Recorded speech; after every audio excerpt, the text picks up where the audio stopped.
pulling out, play the heat.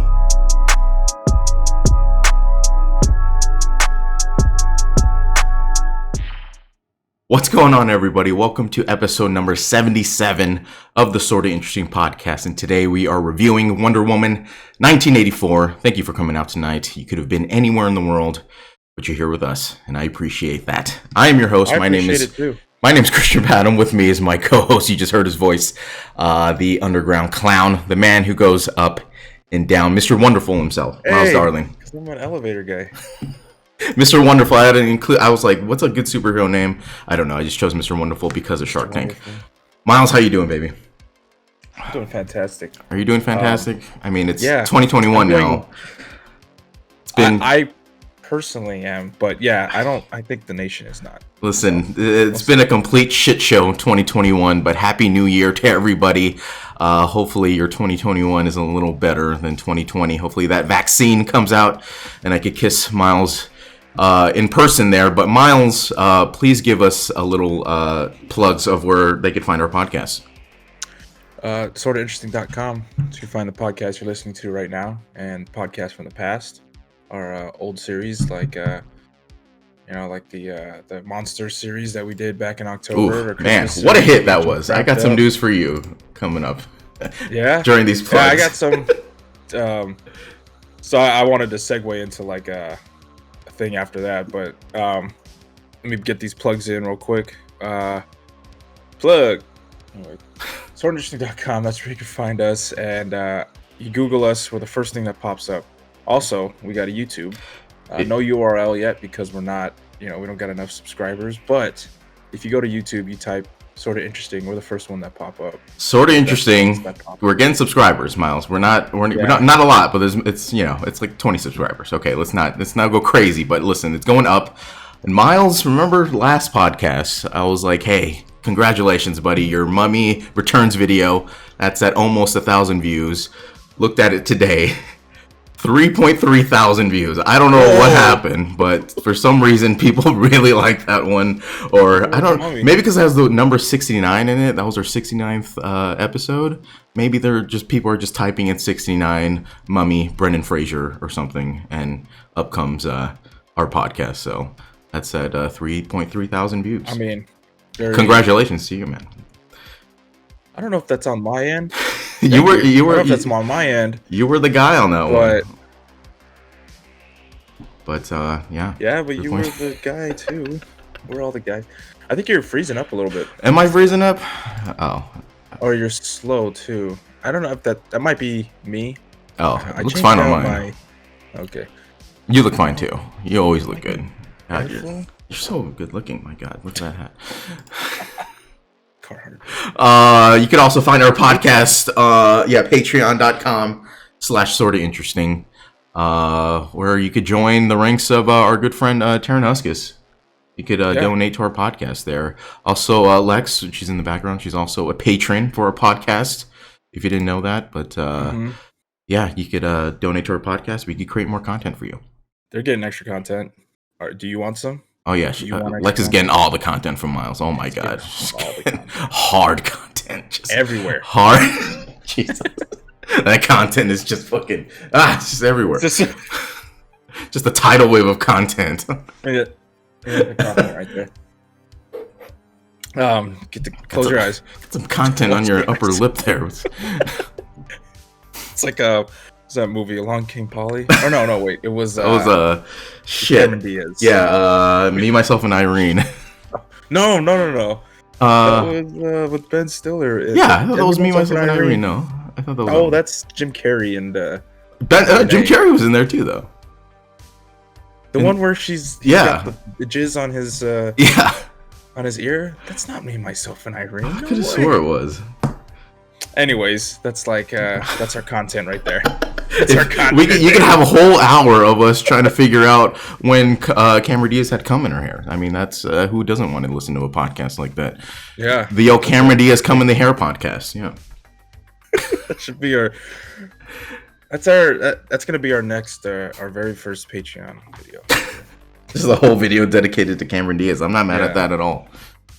We have to just watch The Mask though, because that was, I was just about to The say. Mask, and maybe like Charlie's Angels 1, where it's just prime Cameron Diaz, because you don't want to see Cameron Diaz now. That's for sure. No, she looks kind of scary. Yeah, she does look scary. So Patreon, anywhere that Spotify, that podcasts are available, like Spotify and the Google Play Store and the podcast app and SoundCloud. We have Twitters, we have Instagrams, and we also have the YouTubes. So check us out on the YouTubes. Check us out on the Googles. We're the first ones that pop up. And just show us some love. Give us a 5-star review. And if you did not listen to our last podcast, we have already announced our next series that we're going to be doing. We're going to be taking a little R&R, everybody. You might be asking, is that a little rest and relaxation? No! Complete opposite, ladies and gentlemen. We are doing rock and reviews. We're doing movies that star The Rock, Dwayne Johnson. I'm just going to give you a little preview of the movies we're going to be doing. We're going to be doing The Scorpion King. We're going to be doing The Rundown. We're going to be doing Pain and Gang. And we're going to be doing Jumanji, Welcome to the Jungle. I know there's a second movie that came out, but yeah, I'd rather watch the first one. I think the first one's better. I haven't even watched the second one, but I could already tell you right now, first one's always going to be better. Either. Oh, good for you. I mean, the first one, it's fucking fantastic, man. Really? Because it's good. It's really good.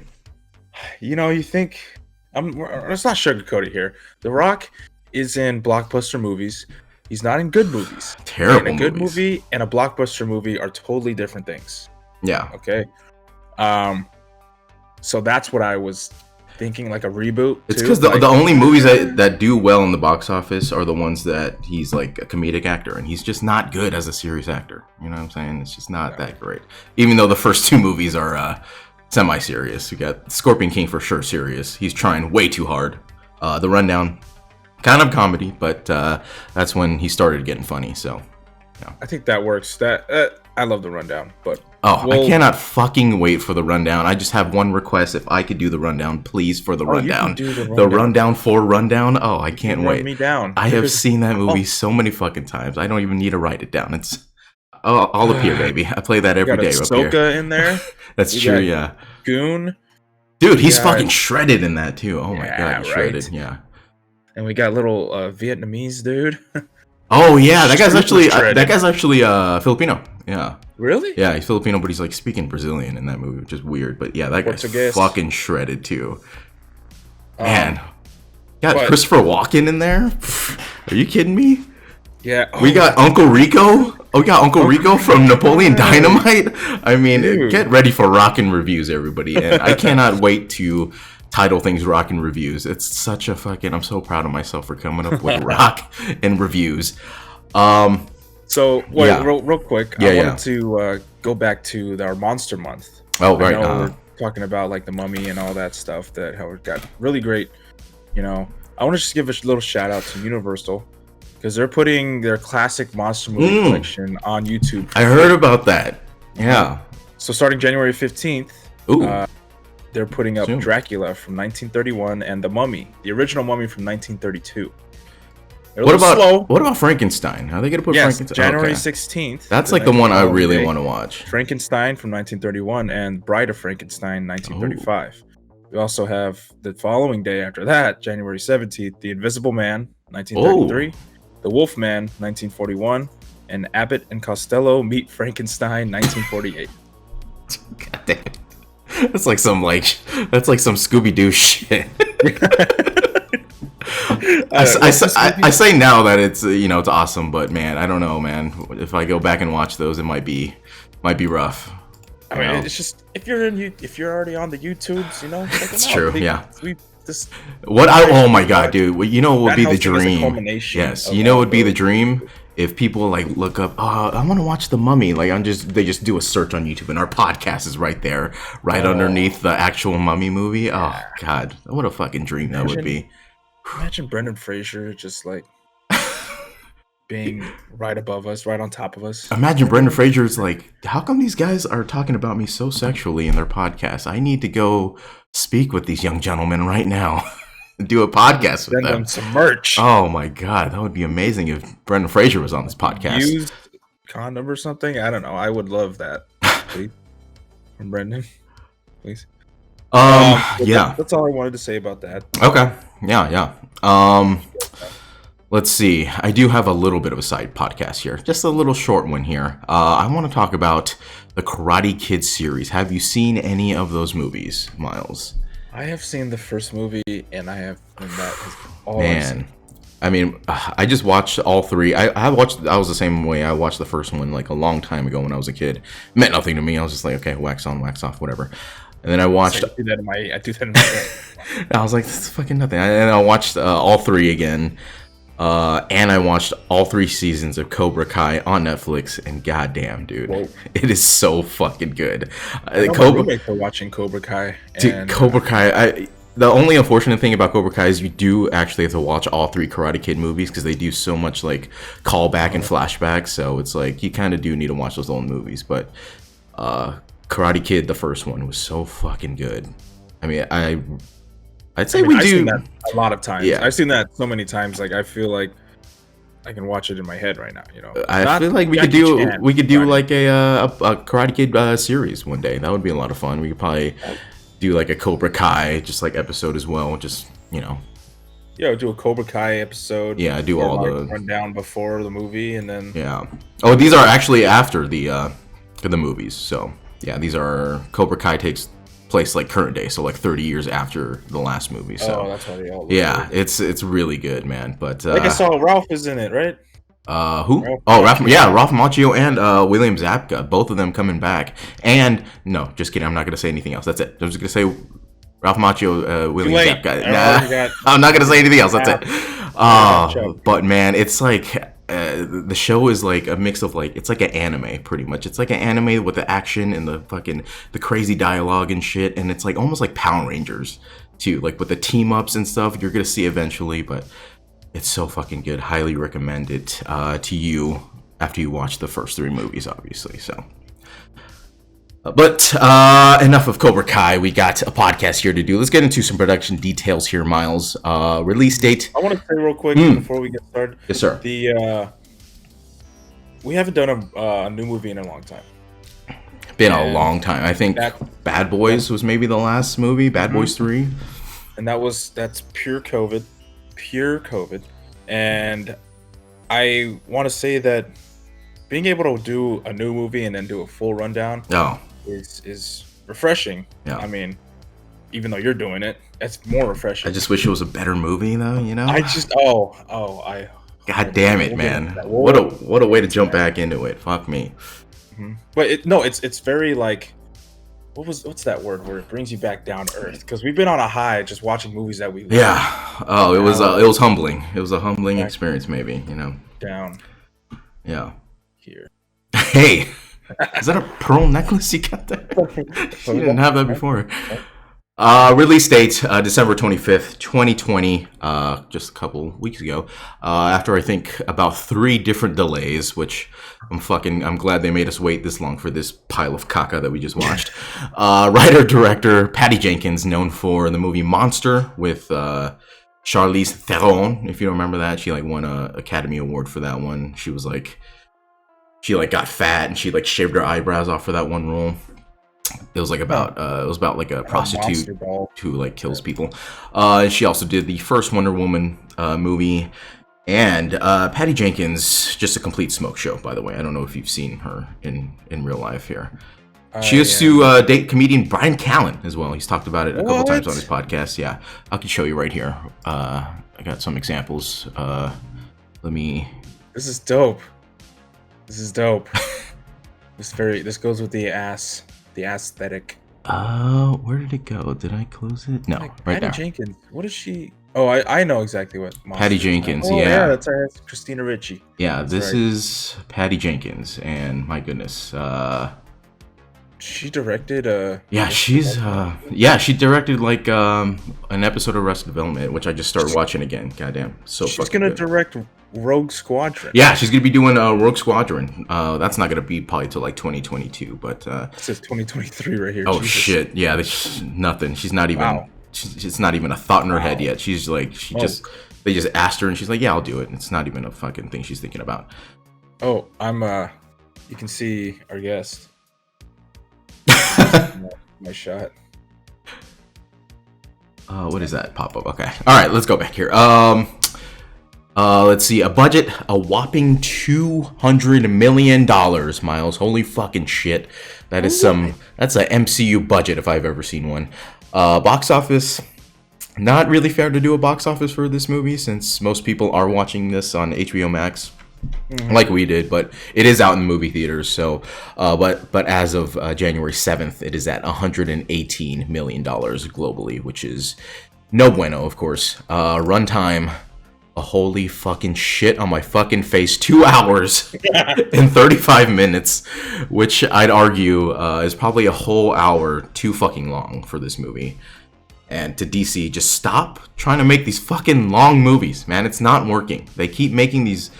Unless it's like Zack Snyder or even then, those movies were way too long too. I don't need that much. It's just Zack Snyder just jacking off on screen with his crazy shots. You know what I'm saying? Taking too long. I like jacking off. What were your initial thoughts of Wonder Woman 1984, Miles? Dog shit. Like a big steaming pile of it. I hated this movie. Like, man, so much. I think it got scored way too high. Yeah, all these fucking reviews before the movie came out were like, "Oh, it's the fucking fantastic Wonder Woman." What are you talking about, guys? Who the fuck paid you off? There's so many issues I have, like small, like, and then big issues. Like, there's just so many issues when it comes to like just the time period, just the outfits, not the outfits, but like, you know, you think it's set in a certain time, and then next thing you know, there's fireworks going off. Then next thing you know, it's snowing, and you're like, what is happening right now? And then, I mean, I will say a saving grace here is that we have some really good looking people. That's what I'm saying, dude. Everybody in this movie is fucking beautiful. I'm like, Jesus Christ. Kristen Wiig looks great in this movie. Oh my god. Oh my god. But we'll get to that. My god. But yeah, I mean, what a fucking Chris Pine, obviously. Chris Pine, the bluest eyes ever. Like, he's an American delight. That man. He's a dessert. He's an American dessert wrapped up in a beautiful man. Galliant. She's just always been great. Always. If it wasn't for that, I mean, I will say that this movie would get an absolute 0 in my book if it wasn't for that. I mean, it's pretty down there with my zeros. It's pretty damn close. But yeah, I mean, what a goddamn mess this movie was, right? But I will admit, I was extremely excited for this movie for these reasons. I was too. Before watching it, well, we are in a pandemic, like you said, right? So new content is the most scarce it's ever been, and we've all been jonesing for anything new, right? Second reason. The first Wonder Woman honestly wasn't terrible. I think you and I watched it in the movie theaters. Oh, but, yeah. No, we never did a podcast for it. I thought we did, but we eventually will with all the other DC extended universe shit. But yeah, when that movie came out, it was like the best DC had to offer at that time, right? So I don't think that's the case anymore. I'd probably argue that Shazam and Birds of Prey are the best in that universe now. Birds of Prey, fucking fantastic. Still have not seen it's on HBO Max, man. Go watch it right now. It's amazing. Okay. It's my favorite DC movie so far. Interesting, yeah. Well, we're gonna get a new Suicide Squad, so let's see how that. Oh yeah, we'll see. John Cena. Let's see. And James Gunn. James Gunn. So I have faith in it. I have a feeling it's gonna be good. I do too. I really do. And then my third reason why I thought I was excited for this movie, but the trailers looked fucking awesome for this movie when they came out. The colors, that's what I'm saying. Like the fact that it was the 80s, one of the coolest eras, like aesthetically, and they had all the crazy colors, and in the trailer it was all cool, and then all that, just nothing really happened. Out the window. All that was out the window. But yeah, I mean, now that being said, it was nothing like the trailer at all, right? And the story was shit. As much as I loved Pedro, always and forever, loved that man to death. The villain was cool and all, but he just went off the rails all of a sudden at the end for fucking no reason. Like what? Why? It's so fast. What's happening? He doesn't need to be just talking for so much, and then you get Wonder Woman crying in a corner, just using her words. Pedro is acting his ass off in this movie, though. He probably had enough of like Mandalorian, where they kept covering his fucking face, and he's like, you know what? Just so you know, I could act like a motherfucker, okay? And I'm just gonna go all out for this movie. And he did. And then the villain Cheetah is so badass in the comics, but she was completely useless in this movie, and was barely in this as Cheetah. She was in the Cheetah thing for like 10 seconds in this movie, and it was so dark. Oh my god, it was so dark. What a terrible scene, unbelievably dark. And then DC, it's like Game of Thrones, like the oh yeah, the war. Jesus Christ, what a terrible. Don't remind me, please don't make me cry. Okay. And then DC, they really need to stop putting multiple villains in one movie, because they just end up half-assing both of them instead of, you know, full-assing just one of them. And but finally, just Chris Pine, goddamn, what a waste of a character as well. Fucking loved him in the first movie, but he was a badass in the first movie, where he sacrificed himself for the greater good of World War I, only to have World War II happen all of a sudden. But he was just fucking useless in this movie. He was just an idiot discovering things in the 80s. Because this guy, Chris Pine's character, he was in almost every single scene that since he came back. Like, there was no like Gal without him, right, until the end. And it makes you think, like, why? Come on, she can't let her do this. Let her be the one.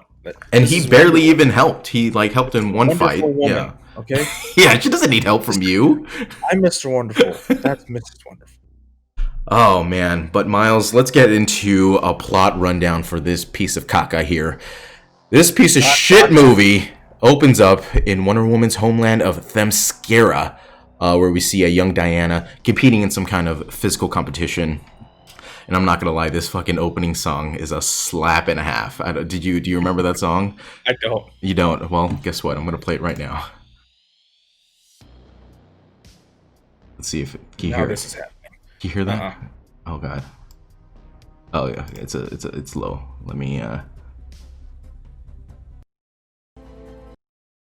let's skip that part. Let's get to the good part.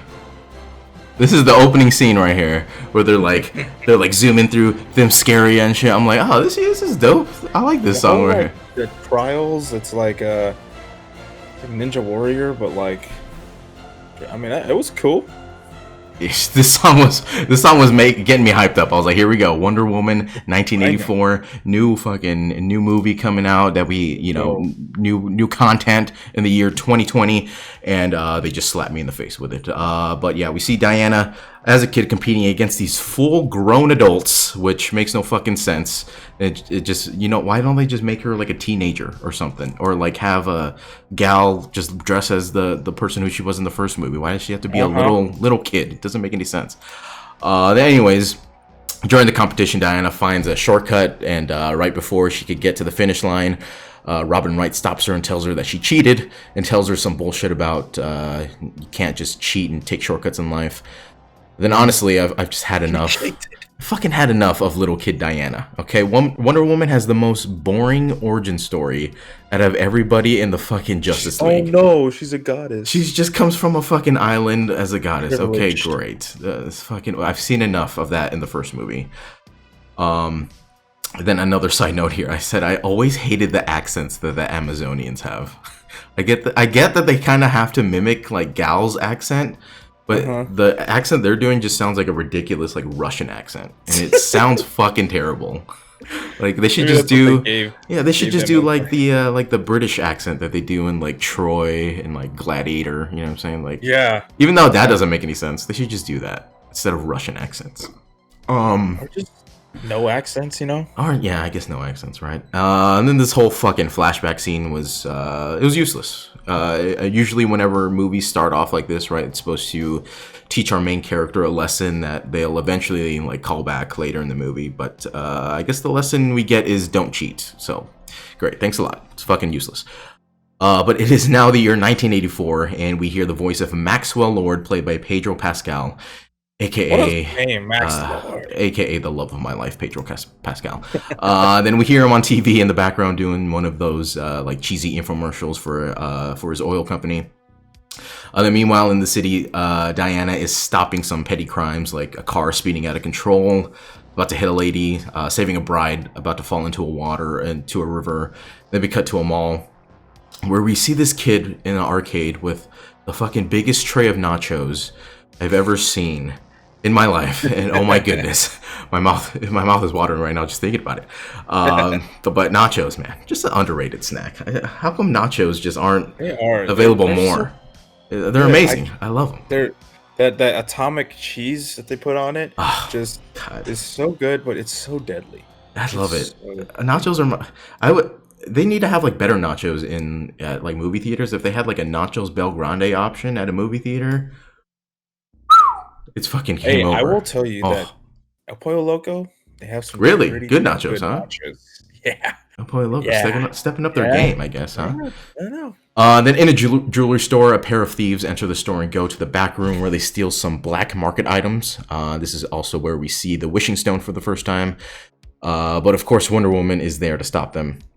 And this whole this mall scene is where I went from being excited about this movie to, please don't do this again to me. Please don't. Rubbed me the wrong way. This scene. And then the acting in this scene is by far the worst acting we've seen in the whole fucking DCEU, where like the guy's like holding the kid over and he drops him, and then the guy's like, no. I'm like, dude, can we get better actors for this? This is terrible.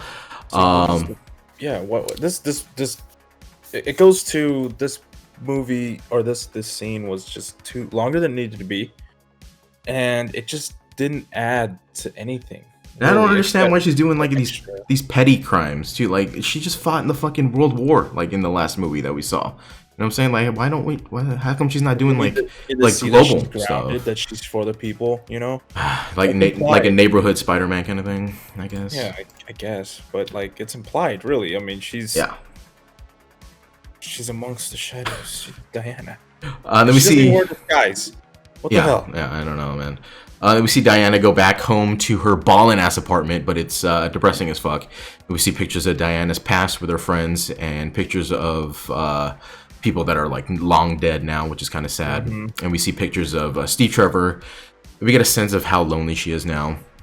And to emphasize even more what a lonely loser she is, they cut to a night on the town where Diana is sitting alone at a restaurant with a bunch of couples all around her, and the waiter's like, is there anybody else gonna sit with you? She's like, oh no, I'm alone tonight. And then he fucking starts collecting all the fucking the paper, all the plates and the glass. I'm like, okay, really? Like, do you really need this? Like, you can't just leave it till I leave? This is ridiculous. We're gonna need this table.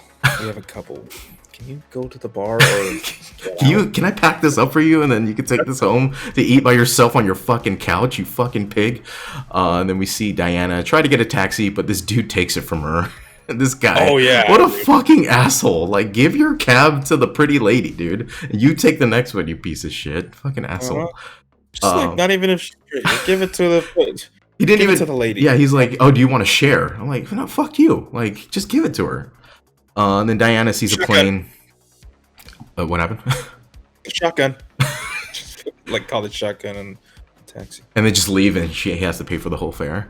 And then Diana sees a plane in the sky and thinks of Steve. A little heavy-handed with the sadness, but okay, we get the picture. She's lonely. Then the next morning, we are introduced to Barbara Minerva, played by Kristen Wiig. Ah, man, Myles, Kristen Wiig just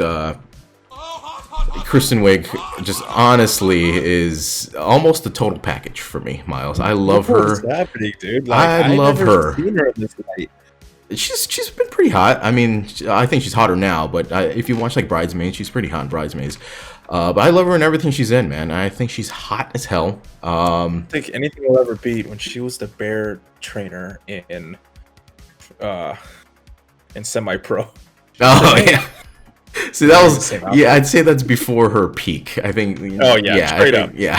So that was on her rise there. But I've been working with Cat for like years, so. But I like how they do that typical thing where they try to make her like the nerdy, ugly loser in her introduction, but she literally looks like every like blonde girl on TikTok right now with like the frizzy like hair too. She's and still it's hot. like, What the fuck do you think who do you think you're fooling here? She's gorgeous. Yeah, those oversized glasses, which like, okay, those are back in style. So what do you're just making her look cooler than than like all these TikTok kids out there. And then Barbara is a new employee at the Smithsonian Museum. And because she is a nerd, she is ignored by everybody and nobody remembers her name, which is what happens to all nerds, I guess. Yeah, the Asian guy that was there. That was from Grandma's Boy. He was the I'm a fucking loser or whatever that guy was. No, I'm a fucking yeah. That is that guy. Yeah. Again, I just fucking hate this stereotypical bullshit. How it's so played out with the whole nerdy situation, and the world just isn't like this. You know what I'm saying? We're not on Saved by the Bell. You know what I'm saying? Yeah. People just don't pick on nerds because they look weird. Nobody in that profession too is. They're all nerds. They all work in a museum. Museum's full of nerds. What are you talking about? But Diana, not being a piece of shit, helps her with her papers and becomes friends with Barbara. And then Barbara and Diana are informed that the FBI are dropping off some artifacts from the mall heist earlier and need Barbara's help for a particular item. And then cut to a shot of all the stolen items laid out when Barbara and Diana come across the piece in question, which is the wishing stone. And then Barbara at first dismisses it as it's like nothing since it's citron, which is a classic stone used in fake artifacts. But Diana reads some Latin written on it about making a wish, and then a random dude pops up and just grabs it and touches it, and he wishes for a coffee. And then he gets the coffee from like this dude who was walking away. And then Barbara says she wouldn't even know what to wish for if it were real. And then Diana says she does know what she wants to wish for and wishes in her head while holding the stone.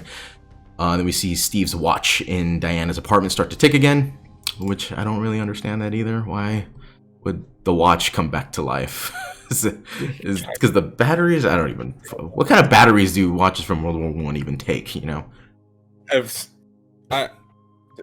can't even tell you. Jeez, what? Yeah. God. I don't know why the watch started ticking. All automatic, or I don't know. Then Diana is about to leave for the day when she asks Barbara out for an early dinner, and then we cut to the windiest restaurant in the whole fucking city. I don't understand this choice from a production standpoint here. Those poor ladies with their hair fucking flying all over the place in that scene. They're on the rooftop of this place. And then they start getting a little more personal. And Barbara says people think she's a weirdo and talk behind her back, which is a little sad. And then Diana tells Barbara her life has been no picnic either, and tells her that the man she loved died a long time ago. And then after the dinner, Barbara walks through the park alone at night like a fucking psycho. And then she's met by the most stereotypical drunk dude in every fucking movie. He's got terrible acting. The guy's like, "Hey, sweetheart, you need help? You need some help over there?" Yeah. It's like and he's in a suit, like he just got off of work. It's like a drunk guy in the 30s. And then he has a terrible East Coast accent. Guy in the 30s. And then I'm like, come on, Patty. This character and line has been done a billion times in movies. Can we get with the fucking times here? Then the dude starts to get more handsy with Barbara, but Diana is there to fuck his ass up and tells Barbara it was just self-defense, and she used his own momentum against him. And she's like, I'll teach you. It's really easy. And then Barbara gets back to her office and picks up the stone and wishes she was just like Diana, and a gust of wind blows on her, which doesn't bother her at all. Even though she's in a sealed office, literally in a sealed office. She's like, it's just the wind. Like, fuck, I'm never coming back to this place ever again. The next morning, Barbara wakes up still in her office, and this fucking scene, Myles. She's embarrassed by what she's wearing. She's wearing like the same clothes from yesterday, so she takes off her skirt as she turns her like shirt into like a dress, and then all of a sudden everybody's like, "Hey, Barbara, you're looking good." Like she did nothing. She took off her pants. Yeah, okay. Calling all of them. It's like the laziest writing for a character transformation I've ever seen. And then she's walking out of her office when she's introduced to Maxwell Lord, and fucking Pedro being the fucking man in this whole scene right here. The lady's like, "This is Maxwell Lord. Can you do the thing that you do on TV?" And he's like, "Nah, I'm not gonna do it." And he turns around and then he points at her, and he said, "Life is good, but it could be better." And then they're like, "Oh shit, you're the fucking guy." And then while Barbara is putting her stuff away, like going up to Aaron Paul, call me a bitch. Call me a bitch. He's so good, man. Fucking Pedro is like, but it could be better. And then while Barbara is putting her stuff away in her office, Maxwell gets a glimpse of the stone on her desk as she closes the door. And then cut to Diana walking into the museum, and she sees Maxwell and Barbara just cutting it up, having a good time. And Pedro and Kristen Wiig have some fucking funny ad lib here where Pedro like finds like a mask and he puts it on. And then Kristen Wiig's like, "Oh no, has anybody seen my friend?" And then he takes off the mask. He's like, "I'm right here." I'm like, this is so stupid. This is probably like super ad libbed. Mm-hmm. And they start laughing together. And then Diana walks in and is introduced to Maxwell, who tries to who tries like the TV thing on her, but it could be better. But she's like, "I don't have a TV." Then Maxwell tells them he's throwing some kind of... You're one of those people? Oh, I don't watch TV. What the fuck does she do all fucking day, man? Fucking loser. And then Maxwell tells them she's actually lying, because remember, she goes into like that closet with all those fucking TVs with cameras. Like, yeah. I'm like, "You're a fucking liar. What are you doing?" Then Maxwell tells them he's throwing some kind of gallows that night and invites both of them. Then we see Maxwell go back to his office, and we see what a fraud he actually is. The first floor is like really nice, and it's filled with like offices and employees, and then the rest of the building upstairs is just fucking destroyed. Then we see like all these bills that are overdue, and then we are introduced to his son Alistair, who is definitely Filipino. This kid, and is actually he's actually the nephew of Dante Bosco, aka the voice of Zuko in Avatar, and he's also Rufio in Hook. No way. Yeah, he's nephew. That guy, and then that's straight up. Oh my gosh, I forgot where I was going with that. The American Dragon, Jake Long. And then Maxwell tells him eventually the office will be finished and he'll have everything he wants. Then Maxwell goes into his office and is met by one of his investors who says he's pulling out his money out of their deal. But this dude knows Maxwell is just a fugazi. He calls him a con man, which Maxwell he takes great offense to. And then later that night, Diana goes back to the museum and digs further into the box that the stone came in, and literally finds a receipt with Maxwell Lord's name on it. I'm like, what the fuck are these FBI agents doing? Like, they didn't even just lift the paper that was in the box. The fucking receipt is underneath the paper. This is what they did. They had the box here. They looked in. Yeah, that's evidence, and they just just throw it. Then we cut to a clothing store where Barbara is trying on a new dress for the party, and Kristen Wiig coming out of the dressing room in that black dress. Lord have mercy. I'm not really good in heels. I was fanning myself like it was I was like in a church in Atlanta. I was just like, God damn, she looks amazing in that scene. Ooh, Lord. Now we are... Okay, here we go. Then now we are at the party, and Gal Gadot, looking beautiful as always, wearing this like great looking white dress, and all the dudes at the party are thirsty as fuck for her. Mm-hmm. But she is on a mission to find Max. And then we see Barbara enter the party with that black dress that she bought, and she's also greeted by a bunch of thirsty ass old dudes. And then Max finds Barbara. And he is just blinded by horniness at this point and says, And then he says, "Me, you, sex." And she agrees. And they head to her office. And then Max sees the stone while they are making out and tells Barbara he can take a look at it. And puts it behind his back like he's stealing the stone. But she already like gave him permission. So I don't understand like that whole scene. It was a little weird. And then outside at the party, some douches tried to flex on Diana and tells her he's been working at the White House now, but she could give a fuck. And then she walks down the stairs and we see a man say her name, but she tries to walk away and the man says, "I wish we had more time." And then magically this dude turns into Chris Pine, which I still don't understand this scene.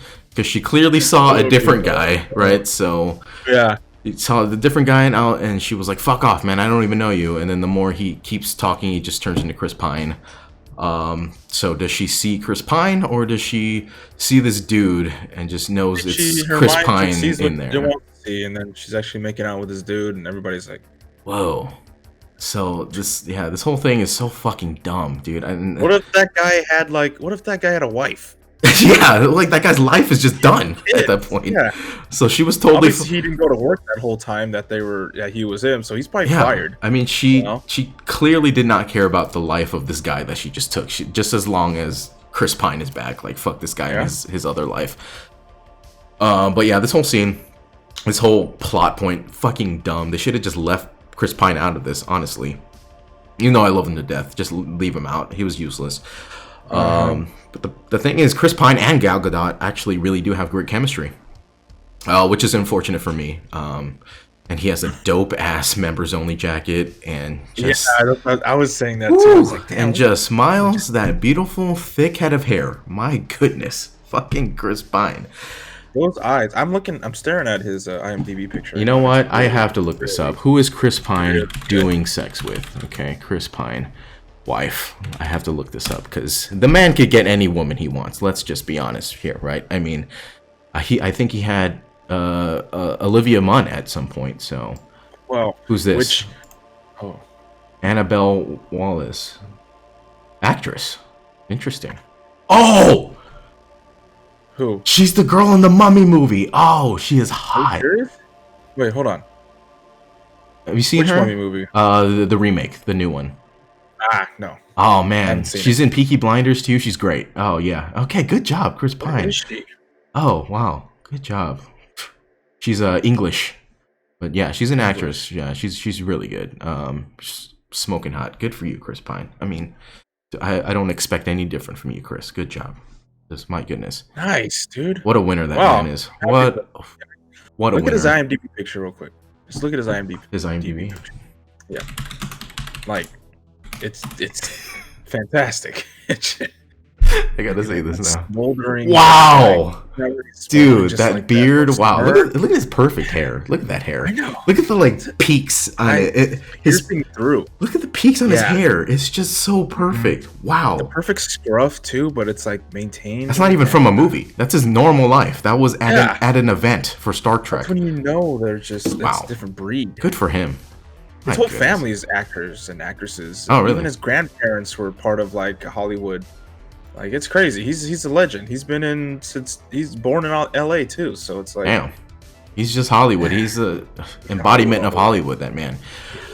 Man, that fucking hair, Jesus. And then Steve and Diana take a walk, talk and walk by the Washington Monument, which looks fucking beautiful at night. They talk about what's the last thing Steve remembers, and he says he remembers dying in a fucking fiery explosion to save America, only to be caught up in another world war right after that. Just kidding. No, he didn't say that. He just said he remembers going in the plane, and then that was it. And then he just and he says he just woke up here, and this is the start of just idiot Steve Trevor, who is just a child discovering things for the first time, while Diana just fucks him and just babysits him for the whole movie. Yeah. Dude, she's like, I have not shaved tits since the First World War. And then he talks about sleeping on a weird bed, which is just a futon, and then he sees a plane, and then they go back to Steve's place and fuck hard. And I'm assuming it's the other dude. I'm assuming it's the other dude's body, which. Man, she's pretty much just raping this man, essentially, and it's just weird. It's just weird, but good for that guy, you know. Even though he won't remember it. It's just as long as he doesn't shower. I mean, he could. He just smells the smegma buildup. Just let his mind wander. Just don't shower. And then there was one funny part here where Steve says he tried to use the bike to get there, but it's just a stationary bike. He's like, I couldn't figure out this bike, so I just walked. All right, funny stuff, but again, more bumbling idiot, Steve Trevor. Have I been saying Steve Trevor or Steve Rogers? I hope I said Steve Trevor. No, you said Steve Trevor. Okay, good. Then we cut to Max at his office with the stone, and he wishes to become the Dream Stone itself, which is essentially just to be you. Yeah, asking for more wishes, right? That's fucking Jafar asking the genie to be a genie. Then the next morning, Barbara wakes up and goes to the fridge, but she rips the door off because she's super strong now. On her wish to be. Oh, that was pretty funny because she couldn't open the. Yeah. Her wish to be like Diana came true. We cut to Diane and Steve post coitus, and Steve is eating a dry ass Pop-Tart and kisses Diana with a mouthful of Pop-Tart, which is gross, but kind of sexy at the same time. It is. I would not mind a mouthful of Pop-Tart while they kiss. That would be awesome. Depends on what kind of Pop-Tart, though. That's true. If it's regular strawberry, you can get out. Yeah. If it's the. All right. Sidebar. Yeah. Your favorite Pop-Tart. Mine is cherry. Cherry is fucking fantastic, dude. Cherry is fucking good. Berry. I will tell you what my favorite not Pop-Tart is. Fucking sour apple. Fucking terrible. It was one of the worst. Sour apple Pop-Tart was one of the worst Pop-Tart I've ever had in my life. It's terrible. What's your favorite? The ones that don't have frosting on it are the worst. Oh my god, those should be illegal. What's the point? But they have ones that they have pretzel Pop-Tarts that have like pretzel like, and those are. What's the inside though? Is it still like a strawberry? Like a chocolate or something? Ooh. Oh, dude, it was really they're fantastic. What's your favorite one? Mine, s'mores. Dude, yeah. Remember they used to have those at Cerritos? Remember they used to do 2 in the pack, and then they fucking got cheap and they did 1 in the pack? I'm like, yo, what the fuck? What the fuck? Where are our fucking tax monies going? We're going one less Pop-Tart? Are you fucking kidding me? We're growing boys. Look at this. We're growing boys. How dare they? I didn't even know they made just 1 in a package. What the fuck? They must have had to take them out and then heat up the top and fucking seal it. Like the super like thick plastic packaging. Like, come on, we hate Earth, huh? We really hate them. Y'all really hate Earth, huh? And then Diana tells Steve that they need to find out how this stone brought him back into somebody else's body. We are now at the gym, which there is nothing like an 80s gym, Myles. They were so cool back then. The attire, just the colors and what everybody's wearing with the short shorts and the big socks. Those are cool. I was just with awesome. Big socks and like those Reeboks, all the white shoes with the high top Reeboks. Fucking sick, dude. Let's bring that back. Then we see Barbara walk in and try out some weights, and she discovers that she is super strong. And then Kristen Wiig with just terrible power clean technique. Just terrible. Terrible. Just all arms, no legs. Yeah. Then next we see Max go to the office of the investor that we saw earlier and apologizes to him about lying about the oil wells. And then he grabs this man by the hands, and the man wishes that Max's company, Black Gold, would be successful and change the world. And we see a gust of wind, and Max tells him, "Your wish has been granted." And then he tells him in return he will take all of the man's shares and wants full control of Black Gold. And this crucial detail, which is very confusing because they don't explain it till way later in this movie, but I guess making a wish comes at a price. So whatever people wish for while touching Max, he gets whatever they give for that wish, which is really fucking dumb and really fucking confusing because they just start amping it up like crazy without really explaining it too much. So it gets really confusing. Mm-hmm. And so what was because when you make a wish, you only have one wish. You have to sacrifice something, but you don't know exactly what that is. Mm-hmm. What was Max Lord's sacrifice? I think his was started to become his health, because remember at the end he started looking all fucked up and shit. So that's why I just thought that was from people like taking wishes, and I thought it was all that wind. Honestly, all that dust in the air. Like, yeah, he's just imagine his fucking lips are all like cracked and chapped. It's just fucking his hair's all crazy all the time because it's just dry wind in his face all day. That when he had that bloodshot eye, it was like that's what I'm saying. Like, because they never explain like what his sacrifice was, but he kept talking about like, hey, bring me my vitamins to this lady. That didn't really make a comeback, but I guess it was his health, even though he never explained it. Yeah, they did a terrible job of this fucking movie here. And then Max goes back to his office, and the phones are ringing off the hook. And Raquel wishes she had more help, and people start coming in for work. And poor Raquel just wasted her wish on that bullshit. You wish you had more help. He's like, yeah, I really wish that. I walked in, he's like, I was supposed to be here for an interview. He's like, good, you're hired. Yeah. But yeah, poor Raquel, man, just wasting her wish on that bullshit. And then at the museum, Barbara is now the center of attention. Like, literally, she is literally in the middle of the room with everybody looking at her, talking about reading books and shit. She's getting eye-fucked. And then Diane and Steve walk in and ask Barbara about the stone, but she says she gave it to Max. And then Diane and Steve head to Max's office, but they are stopped by the police and news vans at the entrance. And they make their way into Max's office, and Diana finds out the stone was made by the gods. And they find out Max is headed to Cairo, but they will need a plane to get there. And then Steve and Diana head back to the museum, steal a fighter jet. And then Steve Trevor, a man who doesn't even understand the concept of escalators or what breakdancing is, or how a stationary bike works. He's all of a sudden, he knows how to take off on a modern fucking fighter jet, which has like, and by the way, like 1,000 buttons in it. So who has? I know it's a movie. I know science fiction. It's ridiculous. Myles, call it out. I don't care. Okay. So we're here at this museum where they have a fully fueled, fully ready to go jet just sitting on the tarmac. Just sitting there like it's ready to go, and he's in there already, I guess. Ready to go. Get in there, and you have maybe 5 seconds until the alarm is. Because they knew like right away. They're like, hey, we got an unauthorized plane on this tarmac. Which, by the way, why is it not locked up? Why is there a museum on a tarmac? Like, these are all connected? What is going on here? It's so convenient. Yeah, and then all of a sudden, dude, the technology that they had 60 years ago or 70, however long he was dead for. Vastly different. Dude, you know what it was? It was in that time. It was go, stop, up, down.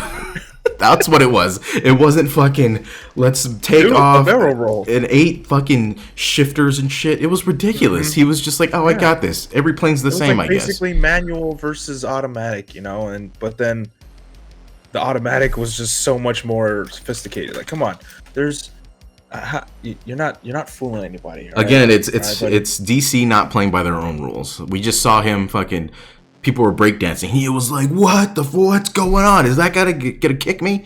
He doesn't know what a stationary bike is, but he knows how to take off a jumbo jet. Okay, great. Act like you belong. That's part of being.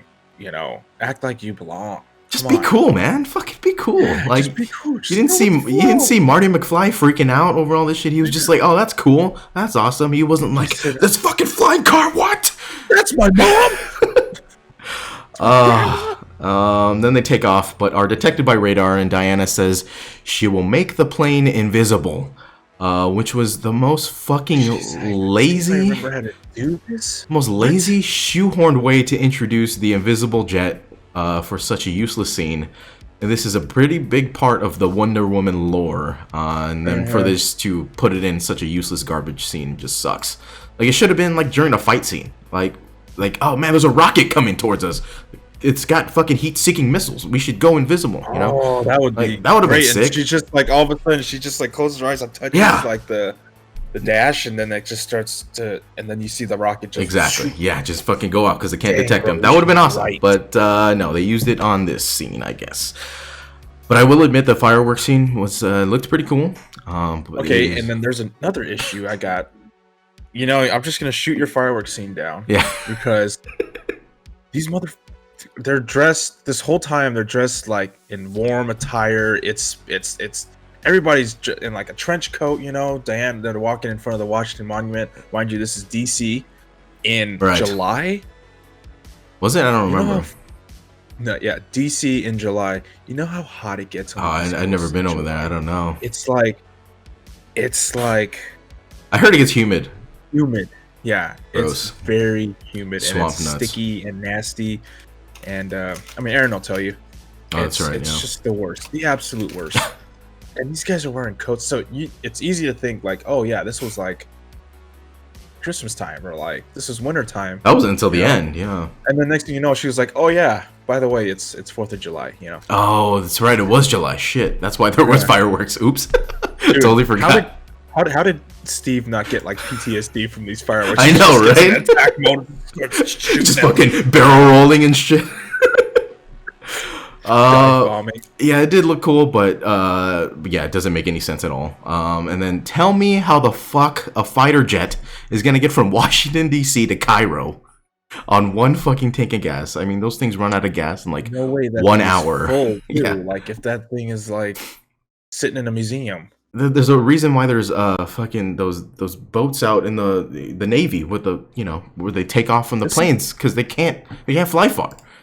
This is a part where if it wasn't such an urgent thing, I mean, obviously it doesn't take too long to get to Cairo, and in that day and age, like as opposed to how it was maybe back in like World War I time. Right, yeah. They could have had him they could have had a good comedy section of him trying to navigate through an airport, you know? Yeah. Or, you know, navigate through like thinking when he gets on the plane, he goes to the cockpit to fly it or something, you know? He's just like, because yeah, and they were like, her reason why they couldn't take a plane. Bag of peanuts or pretzels, come on. The reason why they couldn't take a plane is she was like, oh, you don't have a passport. I'm like, do you know that? You have the guy's fucking apartment is there. Like, look for his passport. Yeah. I'm sure the guy has one. This guy looks like the other guy to the other people, don't yeah, so nobody knows. It's just... Sure, you got one.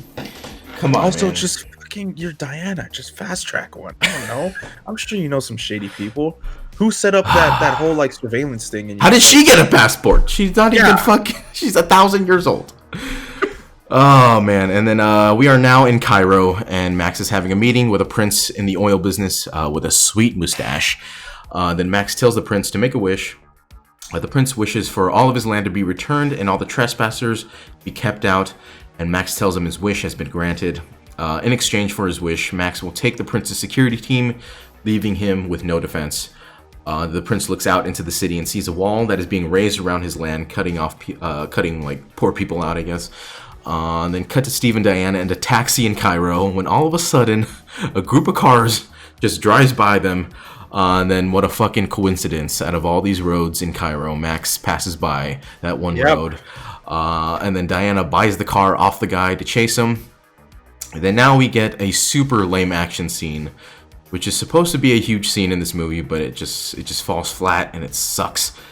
Diana gets into her Wonder Woman suit and starts running down the road, and it looks so fucking bad. I hate the run. She's like this. Her arms are out like this, dude. It's terrible. And, you could just tell she's terrible green screen. Yeah. It's horrible. Like the movements, like the action movements, like the fight sequences in here too, are something that I despise, dude. Like it's all dialogue and shitty fight scenes. And then, yeah, I mean, we get like a super lame rendition of what was the coolest score in probably in superhero history. It was like the Wonder Woman score from Batman vs Superman, and then they just like toned it down in this. Yeah. Like now it sounds like shit. Distorted guitar. Yeah, it's not even exciting at all. Then during the fight, she gets shot and is bleeding. Again, a terrible way of explaining what is actually happening to her. I didn't even get this. I didn't even get this during my first watch. But her wish to bring back Steve cost her power, or is supposed to be costing her power, but not completely. You don't know that. Which I don't understand. And also at the same time, I was thinking this whole time, because it wasn't explained like the first time in the movie until later. Why? I was thinking that because Kristen's character had wished to be Diana, that Diana wasn't going to be Diana anymore. She was actually going to turn into Diana. I didn't know Cheetah was in this. Oh, you didn't? So that was a surprise at the end then, when she did turn into Cheetah. I don't know why I didn't, because I didn't put two and two together when I saw like. Well, they never showed it in the trailers. Oh, they kind of did. They did? Yeah, they kind of did. Right. Yeah, a little bit, but not a lot, because it was so bad. So. Yeah. But yeah, I don't understand why it's costing her like a little bit of her power, not all of it yet. Like it's slowly draining. Like it's not kryptonite. You know what I'm saying? It's not. It's like it's a one-time thing. Like you wish and it's gone. Like it's supposed to be gone, but it's barely taking it away.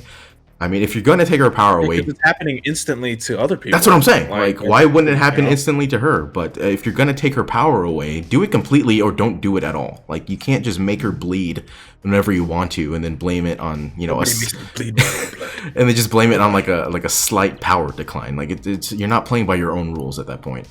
But I digress. Then she eventually gets to Max and asks where the stone is, and he's like, "Hey, you're looking at it, baby. I'm right here, right in these pants." And then a group. I got look at these stones right here. And then a group of children who have a whole fucking desert to play in are playing in the middle of the street, and then Diana has to save them, and then Max gets away, of course. And then Young Mo Salah. and they get into it reminds me of remember at Alwa that slow children sign that they used to have. Oh my god, I remember. Slow children. And then they get into the city, and we see Egypt is just in turmoil at this point, with the wall being built and the cities being divided from poor and rich. And then Diana calls Barbara, and Barbara tells her the stone was last held by the Mayans, so they decide to go to a Mayan shaman for help. Then Barbara meets Steve and Diana in front of the Mayan shaman's place, and we are introduced to the shaman, played by my boy Ravi Patel, who is clearly an Indian man. I mean, and these lazy fucks couldn't even get an actual Mexican person to play a Mayan shaman, which I don't know if the people who made this movie know this, but Mayans and Indians are not even close to the same. So that was very confusing.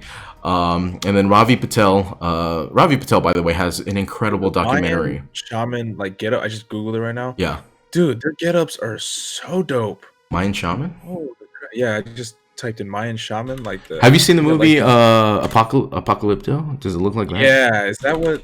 Yeah, it kind of does. Yes. Oh my god, Apocalypto is so good. If anybody likes like ancient history shit like that, it's Apocalypto is so fucking good, man. Yeah, they all dress like that. Oh my god, it's really brutal. It's so bloody, but it's fantastic. But yeah, this is not a Mayan man. This is clearly an Indian man named Ravi Patel. Ravi Patel, by the way, has an incredible documentary also on HBO, and it's called Meet the Patels, Myles. And it's which is about dating in the Indian culture and matchmaking. And it's fantastic. I highly recommend it if you liked the director and the actor, huh? Yeah, if you liked Indian Matchmaker that was on Netflix, you're gonna like this. It's just all about him and his dating life and how his parents are trying to like set him up with like other Indian girls. So it's hearing about that. It's a fantastic documentary. It's on HBO Max right now. Okay. Yeah, highly recommended. Then yeah, so hard. And then Ravi whips out some old Mayan book, and Diana finds out the god of lies was the one who empowered the stone. Now it is finally explained way too fucking late in this movie that the stone grants your wishes but takes your most valuable possession, but still doesn't make any sense in Diana's case because everybody else's gets their shit, fucking taken away immediately, but Diana's why would slowly her power draining. be her most valuable possession when, I mean, it's keeping her from the love of her life. She kind of like, you can tell she kind of is like, she doesn't even want to be a hero. She doesn't like it, man. She's terrible. Why can't it be like her love for artifacts? And she's just like, eh. Or should have taken away like her long life. Like she could just like age like a normal person, Oh, she starts aging like and she starts. See, there you go. Steve leaves her because she's getting old. Eh. He's like, look at these. These are just pancakes now. What am I dealing with here? Look at these things. And then my boy Ravi tells them the only way to stop this is to destroy the stone or give back your wishes. But Barbara is like, hell no, man. You think I'm going to go back to not being hot? You're very sadly mistaken. And then again, a terrible job of explaining things. They don't even mention this, but this means that Diana will have to renounce her wish and Trevor will have to go back to taking a dirt nap again. Then cut back to Max's office where we can see the stone is taking a toll on his body and his eye is all red and shit. And he's become a dickhead who doesn't even care about his son anymore. And Max meets with a Chinese businessman, asks for his wish. He meets with like an Israeli man asking for his wish.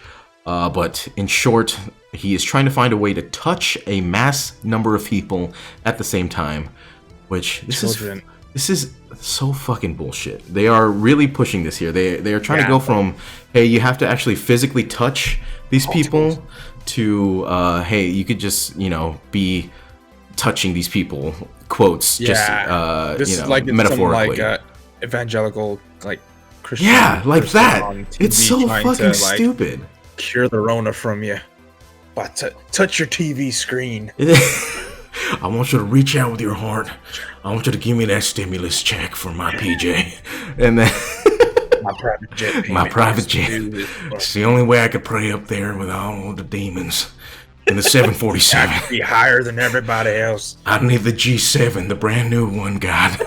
And then yeah, they're just going from, hey, you have to physically have contact with these people to Funny because it's true.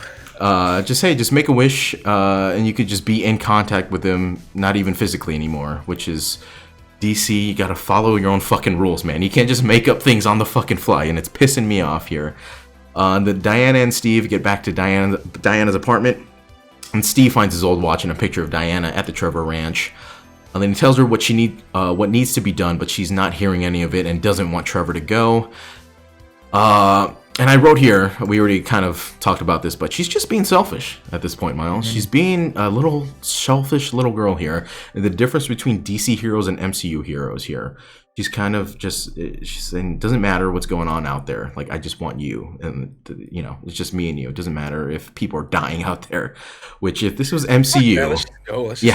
If this was MCU, it wouldn't be a fucking thought, dude. You remember in Infinity War when Tony Stark and Doctor Strange gets taken by the ship and he just goes up there. He's like, I'm just gonna go. I don't even care. I'm just gonna go save the world right now. He said, hey, Pep, I'm... yeah, exactly. Back, so. That's the scene that I'm talking about. He doesn't even give a fuck. He's just like, hey, Pepper, I'm gonna be gone, so I might be dead. Like, don't tell me you're on that ship.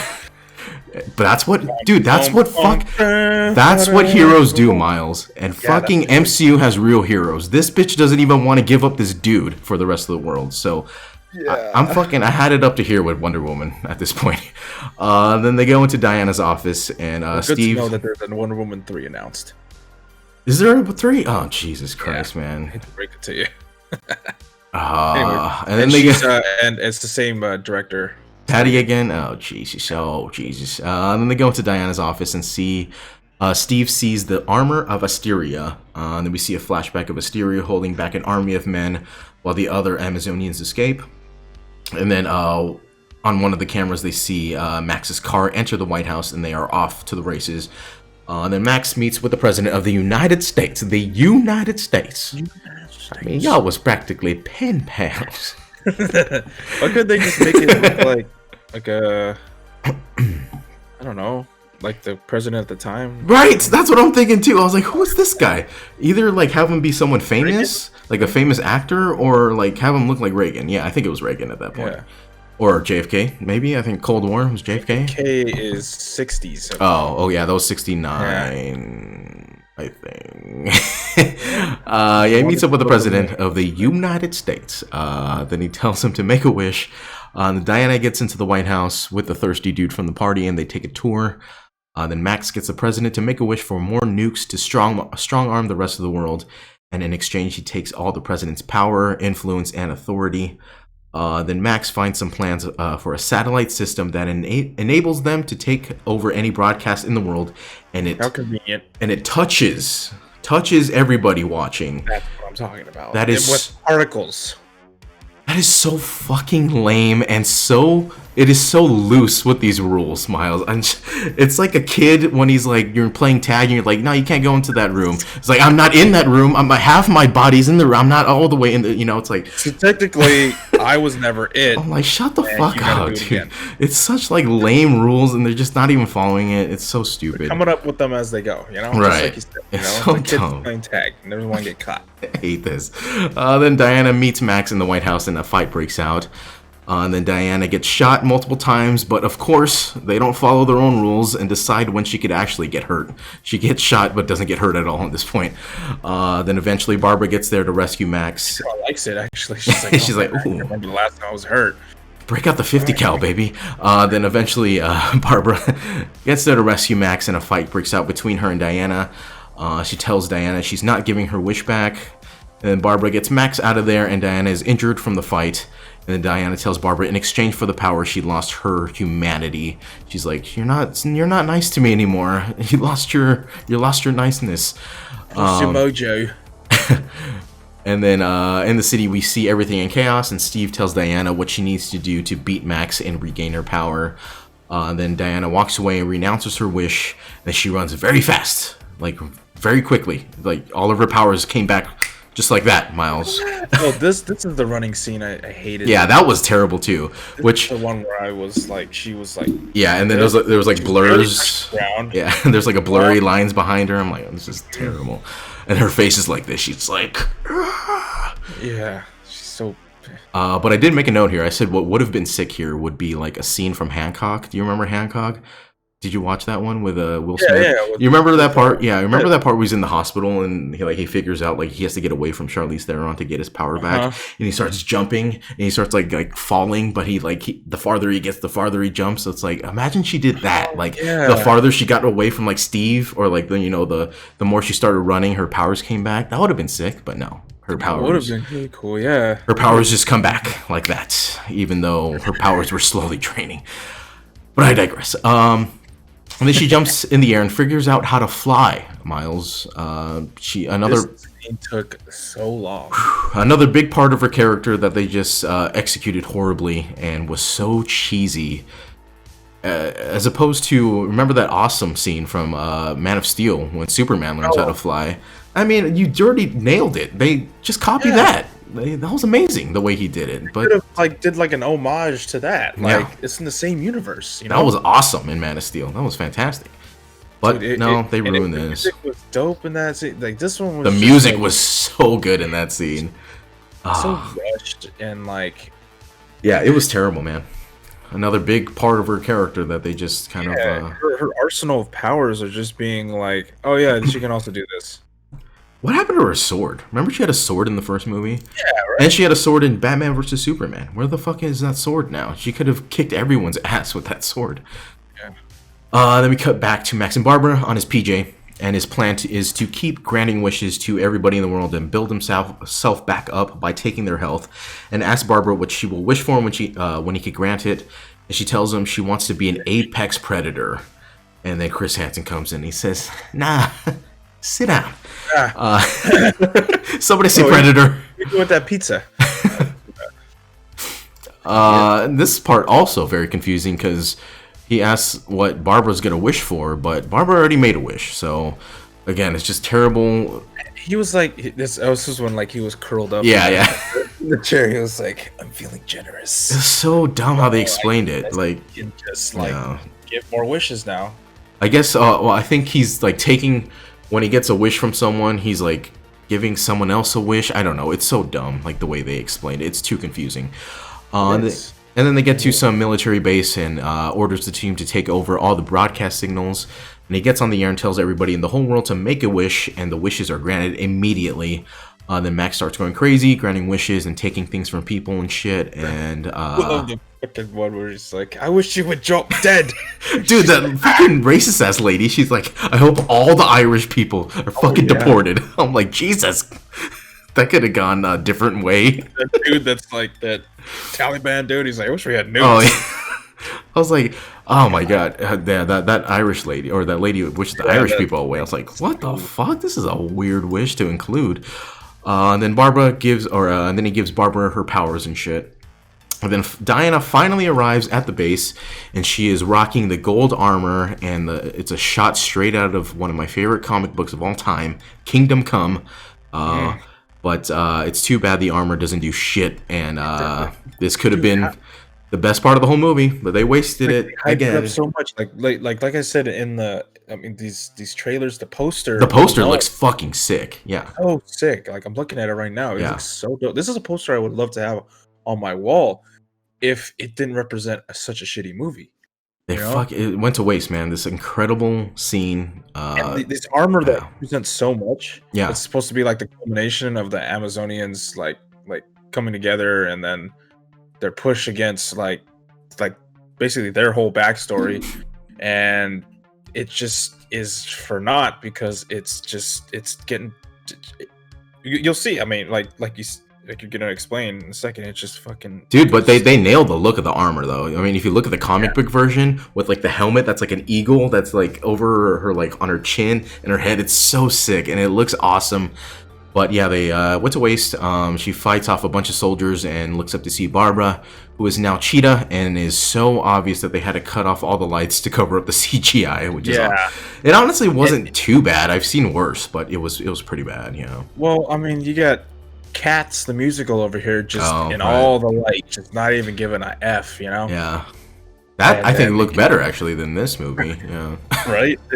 And then you have like she's getting the armor is just taking a beating. Like I thought this was supposed to be like the armor of complete armor. Bullshit. How this army or she was able to hold off a whole army with this armor, and then just a couple of cheetah scratches from Cheetah, and it's completely destroyed. It breaks apart immediately. The wings are gone. I mean, it's ridiculous, man. The lighting, it sucks that they had to like dim this light, and they couldn't bring this armor in earlier, because then seeing this armor like in the light, would have just so like. That's how it is in the posters where it's like shiny. It looks awesome. Yeah. And it's just so dull. Everything's muted in this scene. Looks like an old penny. Then Diana eventually stops Cheetah by straight up electrocuting this bitch underwater, but she saves her, brings her back on land, and then Diana makes her way to Max, but his power's too much, and she can't get him to stop, and she wraps the lasso of truth around Max's leg and speaks to the people listening and tells them to renounce their wish. And they all do? Question mark? Because it's complete bullshit. Again, no fucking way I'm giving back any of my wishes. If I wish for something, fuck off. I don't give a fuck. $1 million. Hell yeah, I'm keeping everything. $1 million, you know? Just like. So they actually, they had to assume that every single person gave back their wish, or else, I mean, it's ridiculous, man. What's going on here? I mean, how do they not address any of this in like Batman versus Superman? Like, they're like, hey, you guys remember that one time where it had like $1 million and it just went away the next day? That sucked. And then with the lasso, she makes Max realize what he really wants is to be with his son, and he renounces his wish. And then the movie ends in the snow, in the city with snow coming down. With that song, and the snow's coming down, and then and then Diana meets the dude who she fucked while Steve was inside of him, and I thought she was gonna be like, hey, you want to go out for dinner or something, but no, the guy's just like, all right, he's like, all right, I'll see you later, like a fucking loser. Whatever. Ridiculous. And then post-credit scene. I don't know if you saw the post-credit scene, Miles. There was a scene with Linda Carter making a return as the ancient warrior Asteria, which is pretty cool. It was a cool like nod to the old Wonder Woman, but it was not enough to save this movie, unfortunately. Not even. That is the end of Wonder Woman 1980. Wonder Woman. But Miles, what were your final thoughts of Wonder Woman 1984? Terrible. I mean, we just bashed it. I mean, I will say, don't judge that true statement. Don't judge a book by its cover. Don't judge a movie by its poster. It's never been true. We should have learned better. You know what I'm saying? By these trailers, we should know by now. DC movies trailers are fantastic. Movies terrible. They have some of the greatest trailers of all time. DC, and then gosh, yes, fuck, dude, man. I will say too, like looking back, like Man of Steel that started it all, like 2013, really, with this whole new right. Mm-hmm. That was a great movie. I loved Man. I like it too. Dude, Zod was a great, and like you had Russell Crowe as fucking Jor-El. Awesome, yeah. Dude, like, and then the way they made the technology look, dude, it still holds up today. That movie, 8 years later, where it's like. The action is awesome in that movie. It's fantastic. It doesn't look so fake, and like I don't know. They just, I just did not like this movie from beginning to end, and I mean that Linda Carter scene was okay, I guess. Yeah, I mean, I thought, that was whatever, but I think this is one of the worst movies we have reviewed on this podcast, Myles. And I'd like to apologize to you. I'd like to apologize to everyone watching. That you had to watch this movie. I would like a firm, heartfelt apology from Gal. I apologize to Chris Pine that he had to. No, he got to make out with Gal Gadot. Are you kidding me? He probably at the time of his life. But it is so unfortunate that DC's golden pony of Wonder Woman has now joined the ranks of dog shit with all the other DC dog shit movies. You know, it kind of just reinforced the point that DC Extended Universe is just a lost cause right now, and it's just they really need something out of Batman and the Flashpoint movie to really get them out of this. But I am looking forward to like a Flashpoint movie. That's gonna be cool. We're gonna have Michael Keaton come back as Batman. I think he's gonna be in the same movie as Ben Affleck, which I think is gonna be pretty cool. So really, yeah, because I think because it's about going back in time. So yeah, Ben Affleck would be like the current version of Batman, and then the old version would be the future version of Batman would be Michael Keaton. You know what I'm saying? Like the old version of himself. So. Robert Pattinson, what happened to that? Yeah, that's still that's not part of the DCEU, but I'm still definitely looking forward to that. No. That's like its own thing. I think it might be part of the Joker universe. Who knows? Dude, we don't know yet. Because he looks like just that trailer. That trailer was awesome. Yeah. Oh my God, it's so awesome. That's not going to be coming out till I think summer 2021. So we got a long way to go for that. I got a couple trivia here. Yes, sir. Couple of trivia. Couple trivia here. Lily Aspel. Who the fuck? Who's that? Diana. Oh, little girl. She performed all the required physical stunt work herself at the age of 12. Whoa! Because it was deemed that she did the job better than her own stunt doubles. So, if her acting is terrible in the future, she has a great, gig lined up as a stunt double or just a stunt woman. Yeah. Or she could work at Universal Studios at Waterworld, you know. Oh yeah, dude, those stunts are dope. The guy just gets shot from the top. Yeah, or he just falls over the fucking thing. It's awesome. Sit in the soak zone. Get soaked. Gal Gadot's family and Patty Jenkins' son have a cameo at the end of the film. Gadot's elder daughter, I didn't know she had a daughter, and Jenkins' son, right, yeah. Snowball at her. Gadot's younger daughter, what the hell? She has two daughters, and husband appear on the carousel. Oh, I saw that. Yeah, I remember that. Yeah, but I didn't care, so I didn't even include it. That. In Greek mythology, the Amazon Asteria was one of those slain by Heracles when he came to Themyscira to take Hippolyta's girdle as one of his famous labors. Asteria is also the name of the Greek goddess of stars. Oh, interesting. Yeah, Greek mythology is just... I love it. I like that stuff. Yeah, that stuff's cool. It's just so hard to pronounce any of that stuff. As first reported by Variety, actress Gal Gadot was paid $10 million for this film, which she also produces. Good for her. 33 times more than what she made on the first film, which was $300,000. What? She was the star of that movie. Wow. No. 300,000. Jesus. That sucks. Damn. 10 million, I feel like, isn't even a lot either. No, I mean, our Robert Downey Jr. is getting paid like $100 million. That is MCU though. Yeah, so. they got the money. That's Mickey Mouse money there. Oh, you're gonna love this one. Asteria's gold armor is based on the armor Wonder Woman wears in Alex Ross's graphic novel Kingdom Come. What a fantastic! Even Ross commented in an interview that he was upset the studio didn't compensate him for using his design in other media besides comics.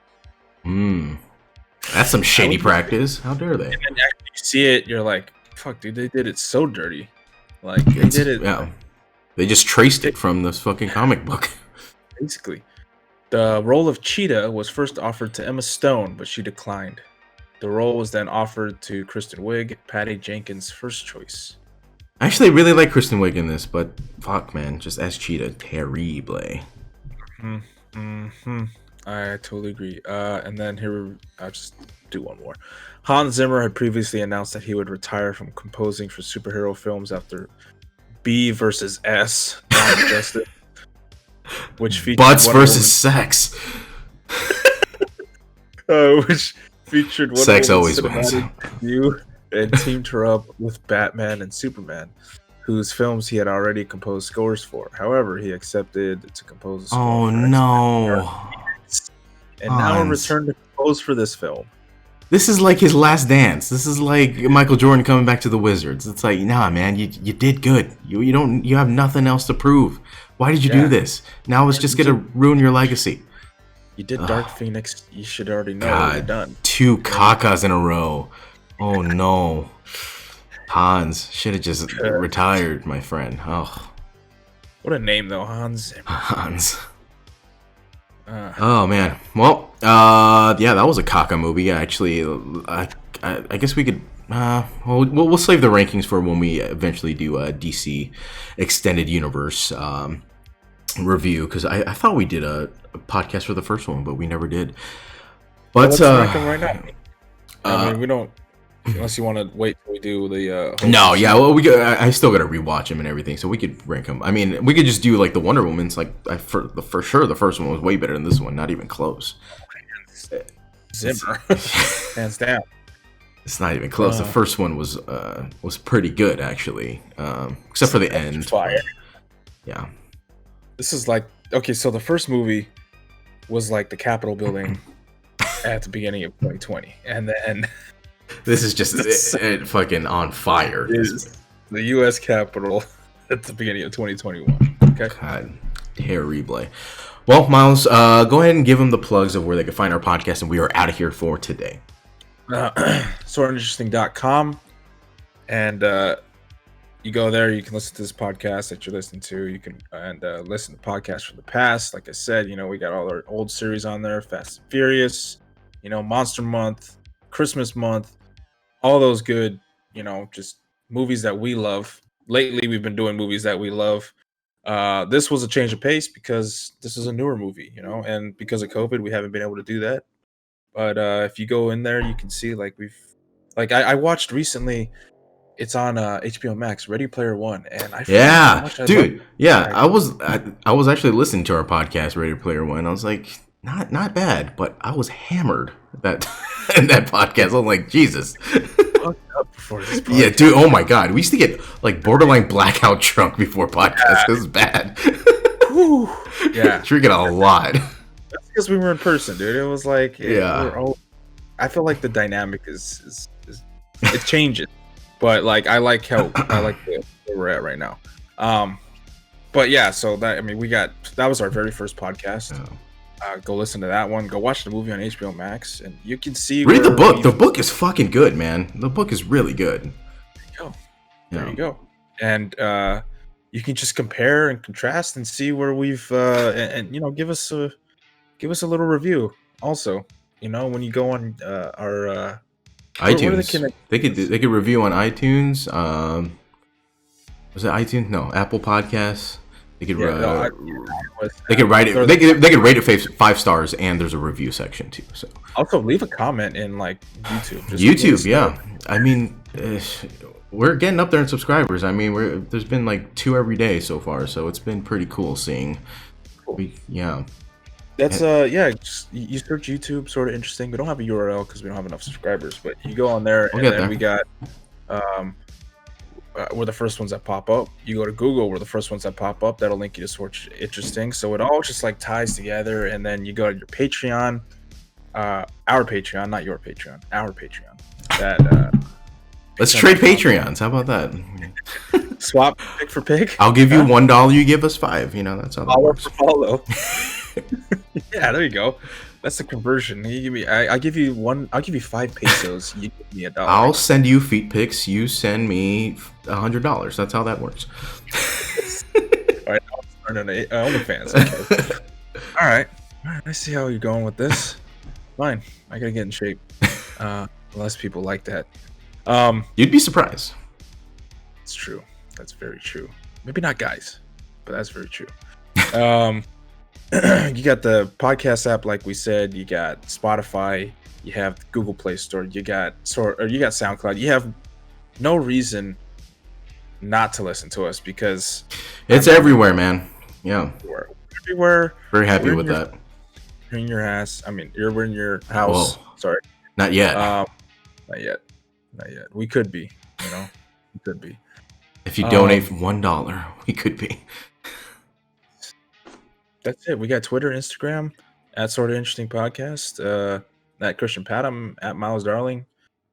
Yeah. I guess we will see you guys next week for Rock in Reviews. We're going to be reviewing Scorpion King, the very first movie for Rock in Reviews. Going to be very excited for that. I haven't seen that movie in 10 years since Hands Across America. But yeah, it's... I believe this is Rock's debut. His debut, yeah. His Hollywood debut. The Mummy, where they just kind of just took his right, face. Yeah, right? Yeah. This was his acting debut. I'm very excited, man. Primo role, they gave him this is right off the tail end of Mummy Returns, so people were just oh yeah, I want that. Anyways, all right, we'll see you next week for Rock and Reviews. Everybody, have an interesting day.